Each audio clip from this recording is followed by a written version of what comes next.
ハスクバーナスバルトピレン401のレビューをいたします。購入から1年半ほど乗り、現在の走行距離は 7500km ほど走りました。あくまで個人的な感想なので、話半分な気持ちで聞いてくださると助かります。KTM390 デュークのエンジンやフレームを使ったある意味390デュークのバイクカーのようなバイク。キャッチコピーがコーナーロケットという勇ましい390デュークとは打って変わってアーバンエクスプローラーという洒落たキャッチコピーがついています。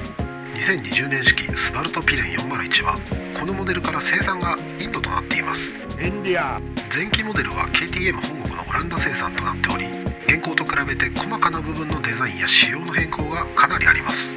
パーツの流用が意外とできないところがあります。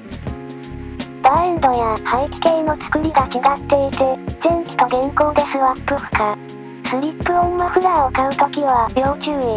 現行モデルは上下のクイックシフターやサスペンションの減衰比調整ができるところが大きな変更点ともなっています。大きな特徴として誰もが一番に挙げるであろうデザイン。ネオクラシックなデザインは唯一無二な存在感があります。人によっては奇抜すぎると感じるかも。デザインに全振りしているため積載性はほぼありません。シートの下に物を入れる隙間はほぼありません。一応車載工具を外せば ETC ぐらいは入ります。ブロックパターンのタイヤとアップライトなポジションは走る道を選ばないスクランブラーなスタイルです。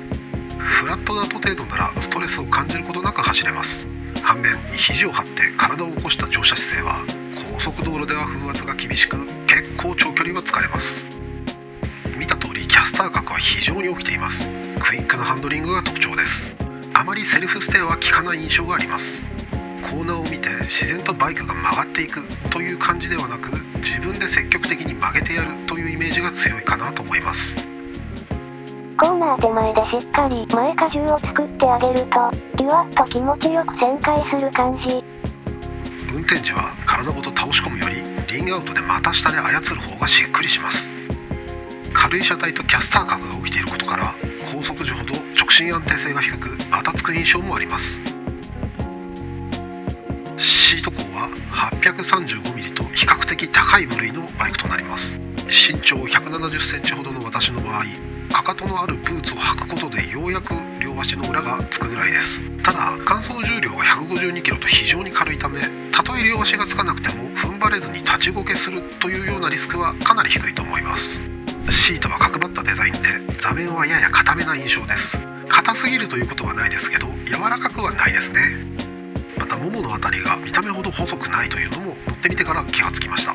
あくまで足を下ろす時に気になるだけで、走行中はそれほど気にはなりません。タンクの容量が 9.5 リットルなので航続距離はかなり短いです。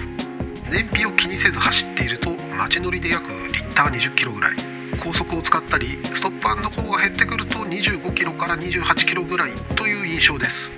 満タンで300キロは走れないぐらいのイメージです。遠出は苦手。頻繁にガソリンスタンドに寄る感じ。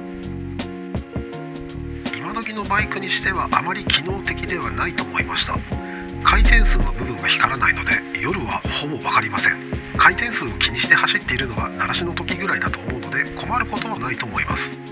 メーター周りで特に癖があるのは燃料表示だと思います。このバイクは今まで走ってきた感じで残り何キロ走れそうという表示方式になっています。メモリを全部使った時点でローフューエルの表示が出るのですが、実はまだ3分の1か5分の2ぐらい残ってるんじゃないかなという印象があります。メモリが最後までいくと最後の1マスが点滅するんですが、この時で2リッター終わるんじゃないかなぐらいの印象です。この表示方法に慣れないうちは多分戸惑うこと間違いなしだと思います。4000回転以下では寝てるのかなというぐらい頼りないエンジンです。高回転型なエンジンなので当然なんだけど、全く粘らない低回転域は昔のツーストのようなテイスト。トラブルですけれども、妙な演出は結構起きますね。これは390デュークでも同様な現象があるということなので、それを参考にするとイリジウムプラグに交換すると収まるというような報告もあるので、これはいつか試してみたいなと思います。低速時にクラッチを切ると止まることが多かった。信号とかで止まる直前のクラッチを握ってギアを落としながら滑空している時とか。初回点検までの間に頻発していた印象。